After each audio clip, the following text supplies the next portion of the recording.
Iran supreme leader Ayatollah Ali Khamenei మరణ వార్త ప్రపంచవ్యాప్తంగా పెను సంచలనం సృష్టించింది. 36 ఏళ్ల పాటు ఇరాన్ను తన గుప్పిట్లో ఉంచుకున్న ఒక శక్తివంతమైన అధ్యాయం ముగిసిందన్న అభిప్రాయాలు వ్యక్తమవుతున్నాయి. ఆయన మరణించడంతో ఆ దేశ ప్రజలే సంబరాలు చేసుకుంటున్నారు. అంటే ఖమేనీ నిర్ణయాలు ఎంత క్రూరంగా ఉంటాయో చెప్పేందుకు ఈ ఘటన నిదర్శనంగా కనిపిస్తోంది. మరోవైపు ఖమేనీ మద్దతుదారులు కన్నీళ్లు పెట్టుకుంటున్నారు. షియా ముస్లింల ప్రధాన యాత్రాస్థలమైన మషాద్లోని ఇమాం రేజా మందిరంపై నల్ల జెండాను ఎగురవేశారు. టెహ్రాన్, కిరాజ్ నగర వీధుల్లో ఉన్న మేడలు, బాల్కనీల నుంచి స్వేచ్ఛ అంటూ ప్రజలు నినాదాలు కూడా చేస్తున్నారు. లాస్ ఏంజల్స్, లండన్, మెల్బోర్న్ వంటి ప్రాంతాల్లో కూడా ఇరాన్ ప్రవాసులు కూడా వేడుకలు చేసుకుంటున్నారు.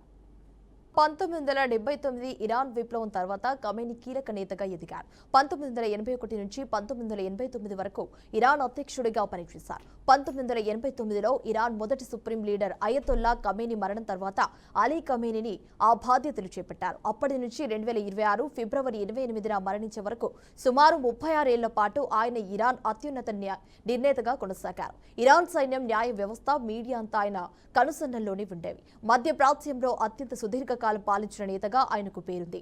ఇరాన్కు బలమైన మతరాజ్యంగా మార్చారు. ఇరాన్ను ప్రాంతీయ శక్తిగా తీర్చిదిద్దాలని ఆరాటపడిన ఖమేనీ దానికి వ్యతిరేకంగా ఆందోళన చేసిన వారిని అణిచివేశారు. ఇక ఖమేనీ పాలనపై ఇరాన్ యువత, సామాన్య ప్రజల్లో తీవ్ర వ్యతిరేకత ఉంది. దానికి ప్రధాన కారణాలు ఇస్లామిక్ చట్టాల పేరుతో మహిళల దుస్తులు, వ్యక్తిగత స్వేచ్ఛపై కఠినమైన ఆంక్షలు విధించడం, 2022లో మహాసా అమిని మరణం తర్వాత వచ్చిన నిరసనలే దీనికి నిదర్శనం. అమెరికా ఆంక్షల వల్ల ఇరాన్ కరెన్సీ విలువ పడిపోవటం, నిరుద్యోగం, ద్రవ్యోల్బణం పెరగటం, అంటే ప్రజలు ఆకలితో అలమటిస్తుంటే దేశ సంపదను క్షిపణులు అణు కార్యక్రమాల కోసం ఖర్చు చేస్తున్నారని ప్రజలు ఆగ్రహం వ్యక్తం చేశారు.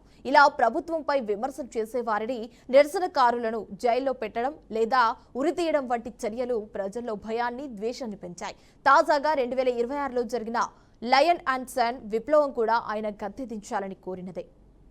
ఇరాన్ ముస్లిం దేశంకు ఇతర సున్నీ ముస్లిం దేశాలకు, ముఖ్యంగా సౌదీ అరేబియా, యుఏఈ మధ్య దశాబ్దాలుగా ఆధిపత్య పోరు నడుస్తోంది.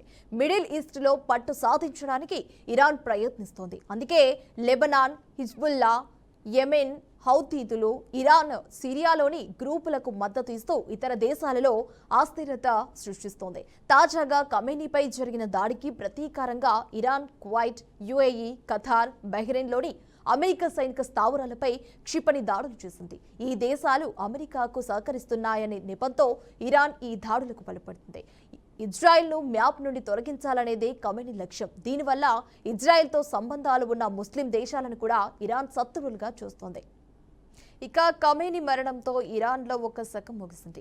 అయితే ఆయన తర్వాత బాధ్యతలు చేపట్టేవారు ఇదే పంతాను కొనసాగిస్తారా లేదా, అంటే ఇరాన్ ప్రజాస్వామ్యం వైపు అడుగులు వేస్తుందా అనేది ఇప్పుడు ప్రపంచవ్యాప్తంగా ఆసక్తికరంగా మారింది. ఈ నేపథ్యంలోనే ఖమేనీ రెండవ కొడుకు అయిన Mustafa Khamenei next supreme leader అయ్యాడు.